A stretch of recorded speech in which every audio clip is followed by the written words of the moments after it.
د کندهار ښار په نهمه ناحیه کې د زړې تیري هډې سره د مانده د سنګکارۍ کولو کار د کندهار ښاروالۍ له لوري جریان لري.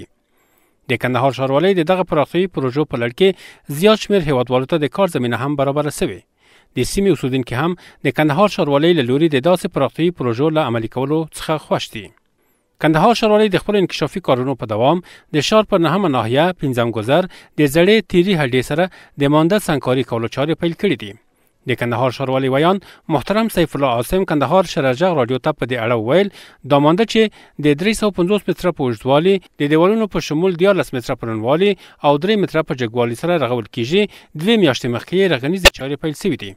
تر دې مهاله یې 80 سلنه کارونه بشپړ شوي دي او پاتې کارونه به یې د 1 میاشتې په موده کې پای ته ورسیږي. دا مانده چې تقریبا 350 متره اوږدوالي د دیوالونو په شمول 14 متره پلنوالي او د 3 متره په جګوالي سره رغول کیږي. تقریبا 2 میاشتې مخکې رغنیزې چارې پیل شوي دي. تر دې دمه یې 80 سلنه کارونه بشپړ شوي دي. پاتې کارونه به یې هم د 1 میاشتې په موده کې بشپړ شي. د دې پروژې د مسؤل محترم انجینر فضل ربیع په وینا په دې ستره رغنیزه پروژه کې هر ورځ 150 کسانو ته د کار کولو زمینه برابره شوې ده. 25 کسان په مسلکي توګه او 125 کسان په غیر مسلکي توګه په کار کولو بوخت دي. په دې پروژه کې ټوټال 150 نفر کارګر کار کو چې په کې 15 نفر هغه د مسلکي کسان دي چې په اصطلاح باندې ګلکاران دي او 115 نفر یې نور هغه د په اصطلاح باندې غیر مسلکي کارګر دي. د دې مهم مانده په سنګکارۍ کولو د سیمې اوسیدونکو زیاته خوښي ښودله او د کندهار ښاروالۍ له دغه مهم کام څخه یې ځانګړې مننه کوله چې د دوی زیات شمېر ستونزې یې حل کړي. نوم یې فرید احمد دی د نهمې ناحیې د تیرې هډې اوسیدونکی یم. ولا د ژمي په موسم کې مشکلات ډېر و د کورو والا ډېر سره په تکلیف و. دلته کمې اوبه چې به د مانده د سیلو اوبه راللې د خلک به ډېر سره په تکلیف و د کورو ته به ورتللې. ځینې ځایونه ډېر ځایونه کورونه یې وړي دي.